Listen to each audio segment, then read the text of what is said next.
Bonjour. Aujourd'hui, je voudrais aborder quelques maladies psychiques pour vous montrer l'efficacité de la méthode de Paul Diel, psychologie de la motivation, et de l'EHEPM avec l'apport du schéma pour pouvoir visualiser en fait les zones dans le fonctionnement psychique qui ne fonctionnent pas comme elles devraient pour obtenir un état stable. Alors on va prendre des termes très à la mode ou qui ont été à la mode. Borderline, c'était dans les années 1990, 2000. Ça a été tout d'un coup comme une sorte de grande découverte et tout le monde devenait borderline. Aujourd'hui, c'est bipolaire et tout le monde devient bipolaire. On parle également on utilise à la mode des termes tels que toxicité de l'environnement, etc. Toxicité au sens affectif relationnel. Alors je voudrais reprendre un petit peu tout ça et vous montrer ce qu'il en est réellement de ces genres de maladies et qu'est-ce qu'on peut faire pour les soigner. Dans les grandes lignes, bien sûr. Après, chaque cas particulier doit être analysé. Et n'oubliez jamais que la première chose, c'est de voir si somatiquement, il n'y a pas un problème donné. On peut avoir des troubles psychiques dus à un problème somatique. Donc il faut éliminer le problème somatique avant le reste. Alors, le DMS5, qui est l'ouvrage de base des psychiatres, est malheureusement pas très bien établi, entre guillemets. Je dis ça entre guillemets dans le sens que c'est un outil, c'est bien, mais c'est un outil qui a comme beaucoup évolué et qui à la base s'appuyait sur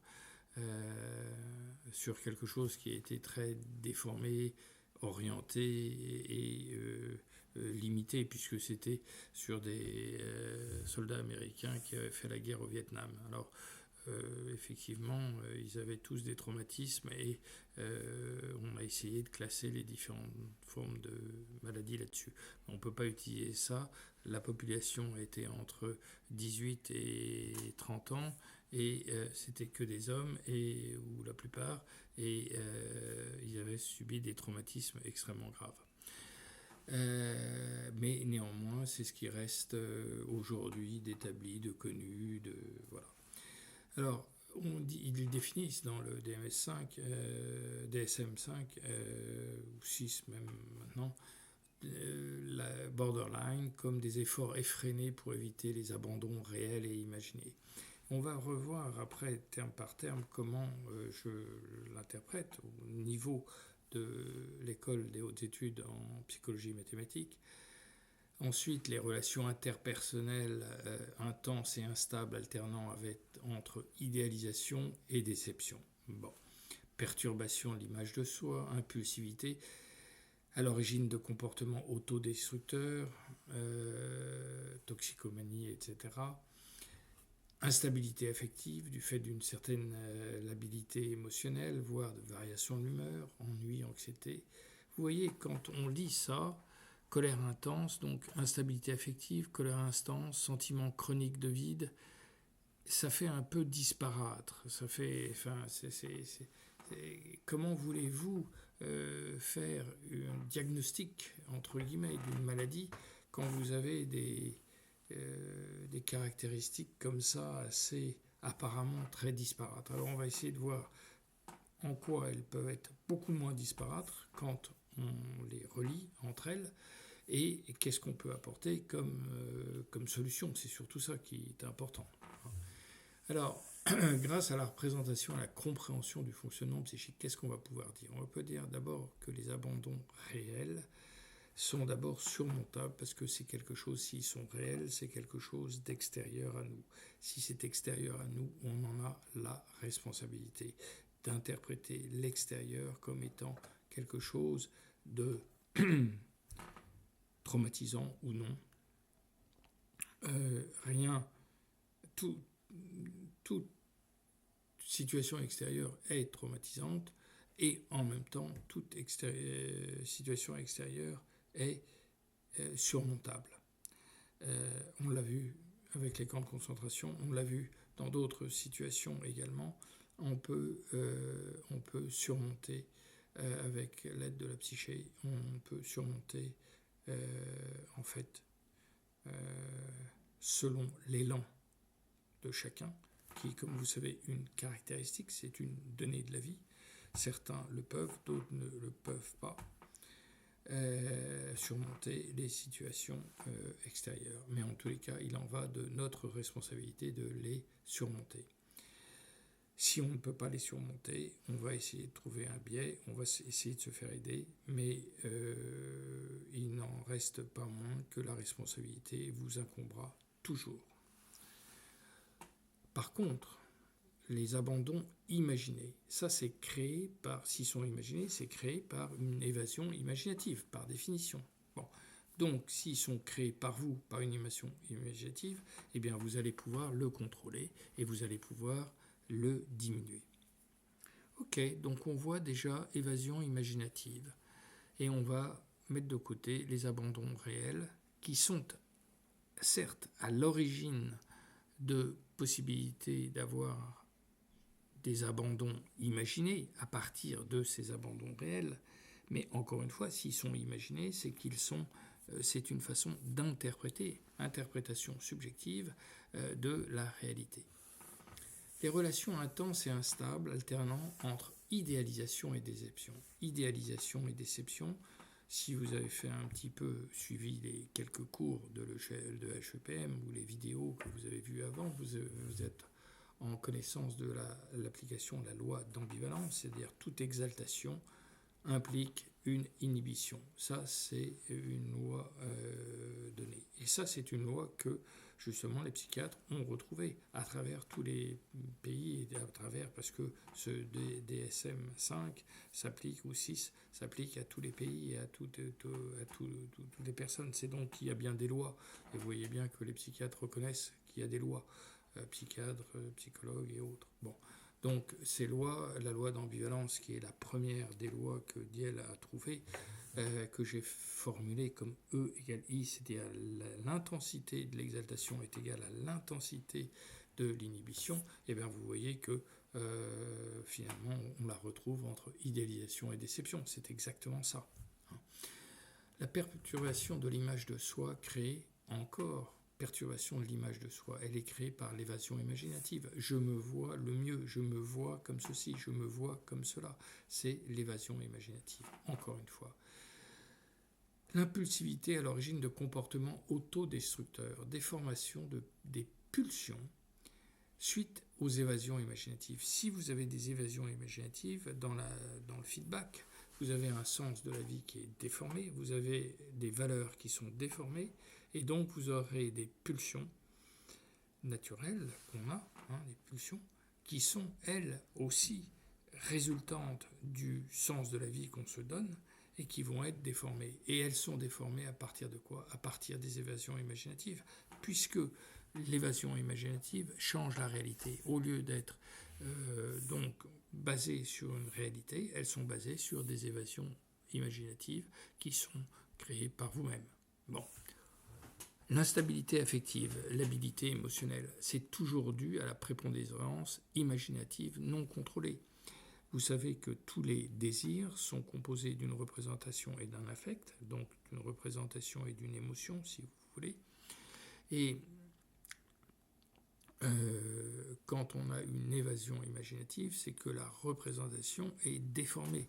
Au lieu de voir une paire de lunettes comme ça, je vois une paire de lunettes qui dénote en fait, qui me rappelle celle de mon institutrice qui était sévère, qui ceci, qui cela, et je ne vois plus la paire de lunettes telle qu'elle est, je vois la paire de lunettes à travers les images, mes images que j'ai interprétées, donc de des lunettes qui me rappellent la sévérité, qui me rappellent un certain moralisme, qui me rappellent une certaine déformation que j'ai eue. Mais vous voyez que je déforme, et je vais avoir une sorte d'aversion contre des lunettes comme ça, ou de gens qui portent des lunettes de ce type-là. Donc vous voyez bien que on va avoir une impulsivité, donc venant des pulsions qui sont modifiées par le sens de la vie, par des valeurs que nous avons, qui vont être changées. Là, je commence à démontrer que ces différentes perturbations, c'est abandon, relation intense, perturbation de l'image de soi, impulsivité, instabilité affective, sont dues à la prépondérance imaginative non contrôlée. Effectivement, si on a une émotivité non contrôlée, on va avoir une instabilité affective, c'est évident. Sentiment chronique du vide, celle-là elle est un petit peu à part, mais on va voir qu'elle s'y rattache, parce que le vide c'est le vin dû à la vanité de la personne, je crée ma réalité. Quand vous créez votre réalité par l'évasion imaginative, vous avez un sentiment de patauger dans du vide, dans du rien du tout, parce que vous avez créé quelque chose, et malheureusement ce quelque chose n'existe pas. Alors vous pédalez dans la choucroute, vous avez créé du vide. Vous avez créé ce sentiment qui va revenir. Les colères intenses ou difficultés à contrôler sa colère. Ça, c'est directement l'ambivalence de la vanité sous la forme d'accusation. Quand vous avez créé trop longtemps du vide, vous êtes furieux. Vous êtes furieux, et cette furiosité, si je puis dire, ça va s'exprimer contre les autres et va faire que vous allez agresser les gens parce que vous allez leur reprocher que la réalité n'est pas comme elle est. En fait, il s'agit d'un mauvais traitement de l'information conduisant à des erreurs de pensée. Distorsion cognitive, ça veut dire quoi? C'est une interprétation subjective, c'est clairement dit. Pour d'un sentiment de déréalisation, puisque dépersonnalisation, puisque vous êtes en évasion imaginative. Et puis ça peut aller jusqu'à des symptômes psychotiques, de schizophrénie et autres, puisque c'est une séparation essentiellement due à des évasions imaginatives. Donc voilà, j'ai trouvé un lien à l'intérieur qui va être crucial, parce que quelqu'un en borderline, si vous lui dites « vous êtes envahi par des évasions imaginatives », il va avoir une chose à penser, il va comprendre que tout se tient à partir de là. Et là, le traitement, il est simple, c'est la reprise du contrôle de soi par la compréhension de l'évasion imaginative, de la fuite face à l'effort à faire face à la vie, du rééquilibrage du pôle représentation et de celui de l'affect, vient une réflexion. La réflexion, c'est l'introspection objectivante, qui va s'opposer à l'interprétation subjective. Alors, pour représenter ça sous forme d'un graphe que vous connaissez bien, puisque ça c'est le graphe du fonctionnement psychique, avec E, excitation, D, désir, M, motif, et A, action, donc on part de l'état initial pour aller dans un autre état psychique, et si c'est le même, on va être en stabilité. S'il est différent, on va avoir une boucle de rétroaction avec l'introspection objectivante qui va revenir. Et là, si on ne fait rien, le désir dans l'évasion imaginative, il n'y a pas trop d'exaltation et d'inhibition, il y a surtout une évasion à la place d'une représentation. Il y a une évasion, et à la place d'un affect, il y a énormément d'aspects émotifs non contrôlés, un affect non contrôlé. C'est pour ça que je le mets sous la forme d'émotion. Voilà là où il va falloir travailler. Il va falloir travailler sur le désir et ça. Et qu'est-ce que ça a comme impact? Ça a comme impact qu'on se crée une réalité imaginée et non pas une réalité vraie. Donc l'introspection objectivante ne fonctionne plus. Comme ça ne fonctionne plus, les valeurs et le sens de la vie sont perturbés et donc les pulsions sont perturbées. Comme elles sont perturbées, eh bien, elles vont entretenir ces désirs un peu limite d'évasion imaginative. On va être dans une autre réalité et plus on quitte la réalité, plus on aura envie de la quitter et donc on va se créer finalement auto-entretenir son problème avec, donc ça c'est le côté borderline que vous avez.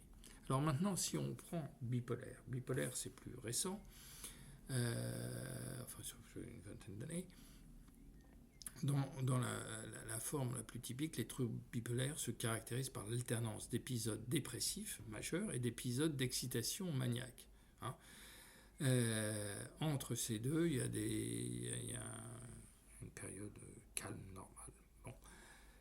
L'épisode maniaque, c'est quoi? C'est une humeur euphorique, irritable, idée de grandeur, désinhibition, hyperactivité, etc. Excitation psychomotrice et symptômes physiques. Là, c'est beaucoup plus structuré comme description de la maladie au point de vue un épisode dépressif, c'est-à-dire qui est caractérisé par une humeur triste, un ralentissement psychomoteur et des symptômes physiques, troubles de sommeil, etc. Bon.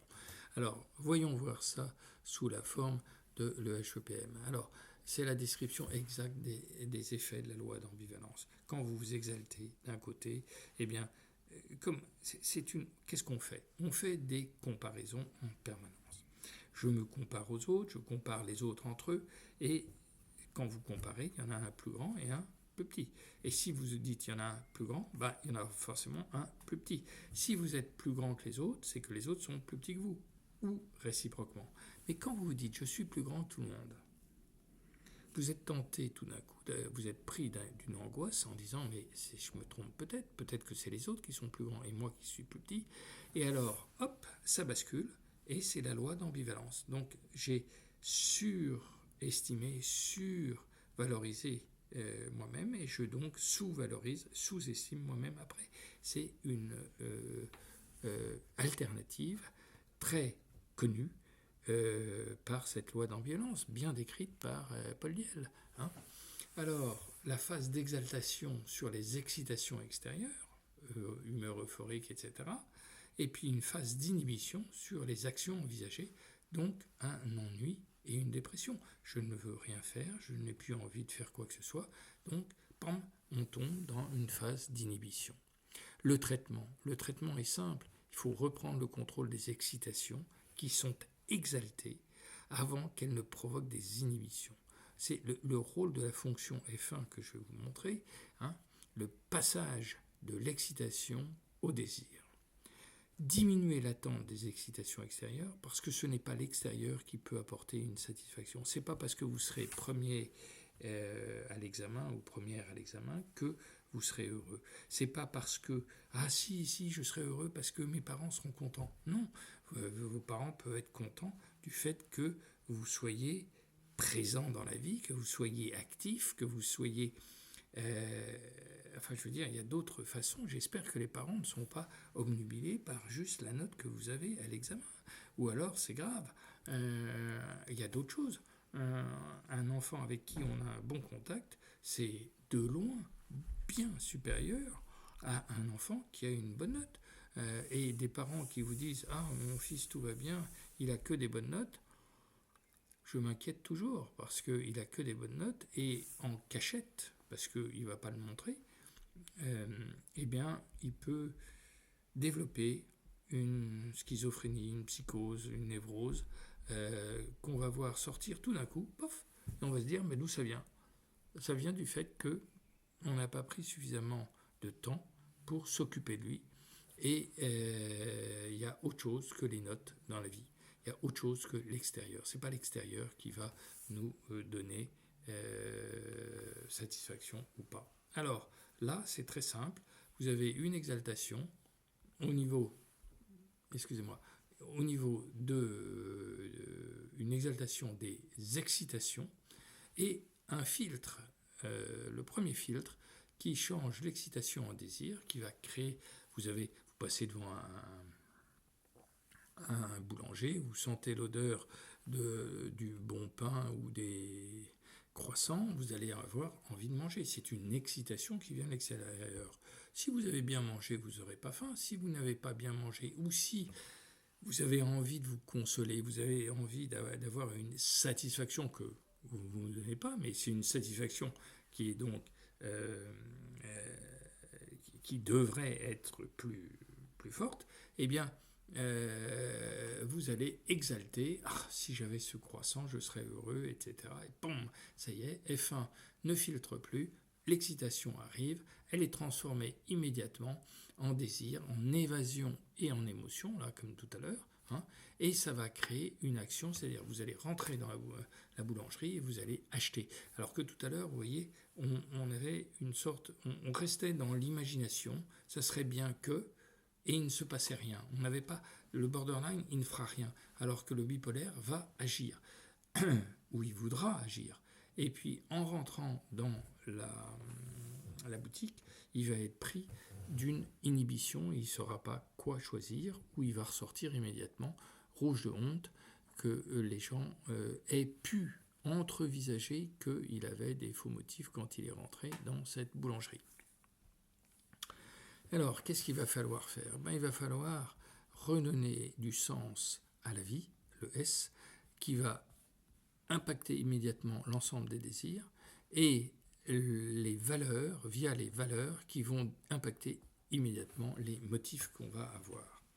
Et la réalité, elle sera mi-figue, mi-raisin. Les pulsions seront mi-figue, mi-raisin, elles ne seront pas trop modifiées avec tout ça, mais la personne va basculer entre l'exaltation et l'inhibition. Alors, ça ne va pas se passer en même temps.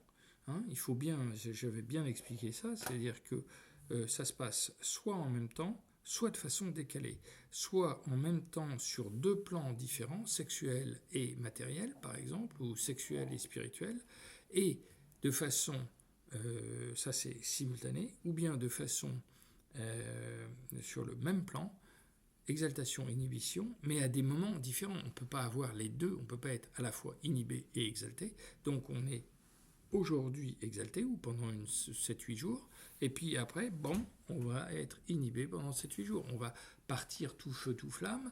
Ah, j'ai un nouveau projet, ça va être génial, etc. Je vais faire ceci, je vais faire cela. On commence 2-3 jours, paf, et puis ça descend brutalement, et puis la semaine d'après, ça y est, c'est fini, il n'y a plus rien, il n'y a plus d'énergie, il n'y a plus de pétrole dans le moteur, et le moteur s'arrête.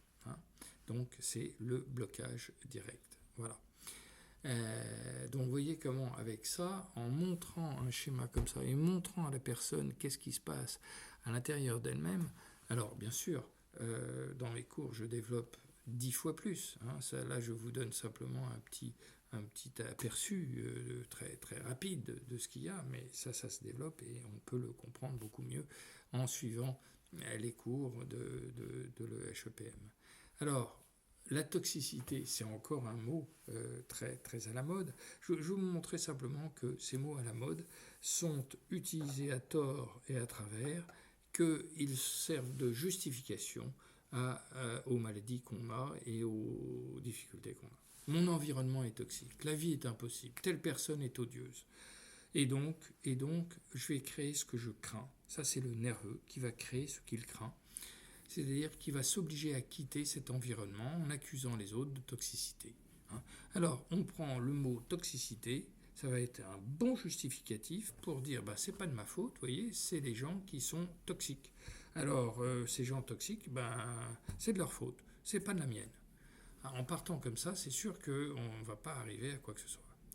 Vous êtes responsable de votre environnement. Responsable de votre environnement. Et vous... Alors, cet environnement, il n'est pas toxique, ça n'existe pas, ça ne veut rien dire toxique. Pourquoi ? Parce que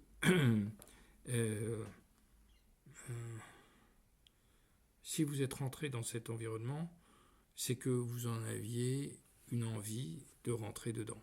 Sinon, vous ne seriez pas chez EDF ou travailler à votre compte, ou bien travailler comme éducateur, ou travailler comme ceci ou comme cela dans la vie socio-professionnelle.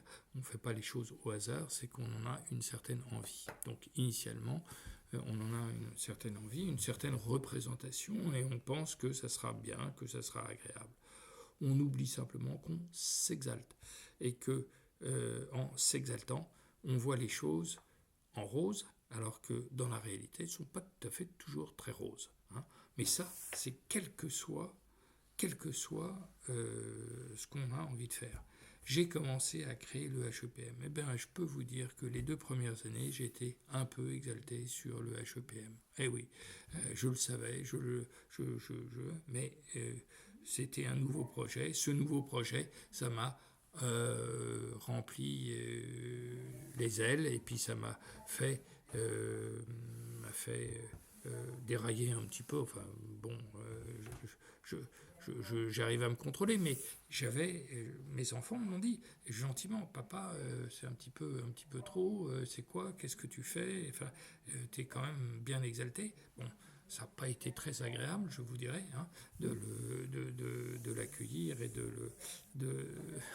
de se faire dire ça, mais ça m'a fait beaucoup de bien, et je les remercie aujourd'hui. Ils avaient raison, et ça m'a montré aussi que même en connaissant la psychologie, même en connaissant tous ces phénomènes et ce fonctionnement psychique, eh bien, on est atteint de la même façon que tout le monde, parce qu'on est tous comme tout le monde, et on est soumis aux mêmes lois. Je suis soumis aux mêmes lois que vous, hein, ni plus ni moins. Hein. C'est ça qui est important de comprendre. Et si vous créez, en montrant aux autres leur vanité, donc en les vexant, eh bien, vous créez une forme d'intrication. Et à partir de ce moment-là, effectivement, cette intrication va vous obliger à quitter cet environnement, parce que d'une intrication, la seule possibilité de sortir, c'est de quitter. Hein. Ou alors d'accepter et de dissoudre, en se disant, les autres ne sont pas si toxiques que ça.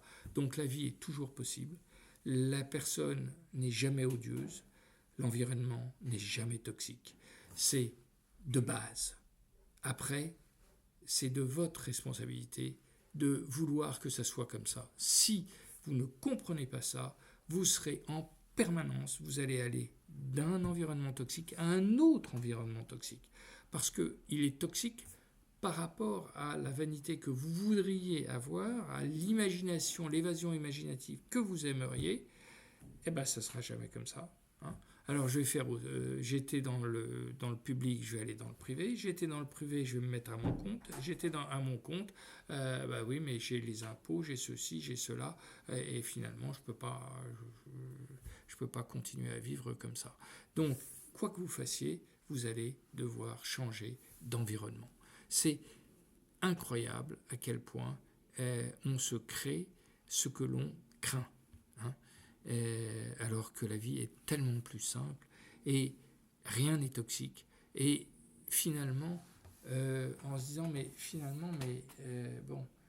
qu'est-ce qui peut m'arriver ? Rien. Hein, on ne m'a pas mis dehors, je continue. Et puis, j'arrête de montrer aux autres qui sont vaniteux.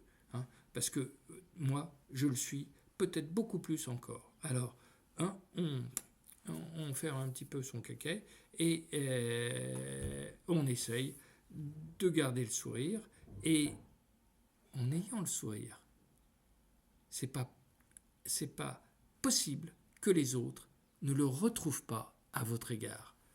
Tiens, mais finalement elle sourit tout le temps, elle est gentille, être gentil, ça veut pas dire être soumis. Être gentil, ça veut dire être ferme, et dire oui, non, on sait dire oui, on sait dire non. Et c'est pas vexant si on dit non gentiment. C'est vexant si on dit non méchamment. Mais si on est méchant, les autres seront méchants. Si on est gentil, les autres seront gentils.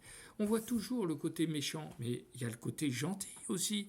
On voit tout en négatif. Voyons les choses en positif. Ne croyez pas que le négatif prime systématiquement. Non, le positif prime tout autant, et des fois beaucoup plus. Parce que il s'inscrit dans le long terme, alors que le négatif s'inscrit dans le court terme. Voilà, j'espère que, je vous ai montré qu'il y a beaucoup de termes qu'on utilise qui sont des modes, d'autres qui deviennent donc des modes, des justifications, parce que comme ça on fait comme tout le monde, etc. Et puis il en est de notre responsabilité, parce que la justice est immanente, c'est-à-dire elle dépend de la vie, elle ne dépend pas de l'extérieur. C'est pas un juge en toque et en robe noire qui va décréter que vous êtes heureux ou malheureux. Voilà. Bon. Eh bien, écoutez, bonne compréhension, bonne continuation. N'hésitez pas à vous abonner. Et si vous voulez m'écrire, c'est mail, mail, @ehepm.com. Et ehepm.com, vous l'avez en haut, ehepm, ici, ehepm.com. Mail, mail, @ehepm.com. Je serai ravi de répondre à vos questions, soit à vos commentaires, soit à vos questions. N'hésitez pas à me parler, me poser des questions complémentaires et je répondrai, voire si vous voulez que je développe rapidement un thème sur lequel vous butez, sur lequel vous aimeriez avoir des éclairages. Pour vous, pas pour votre frère, votre soeur, votre oncle, votre tante, votre père, votre mère, etc. Pour vous, je ne réponds qu'à vous.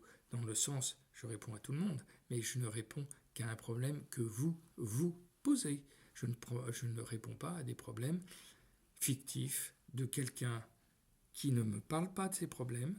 C'est pas ça l'analyse. Une analyse où, si vous voulez sortir, le fonctionnement psychique est propre à chacun.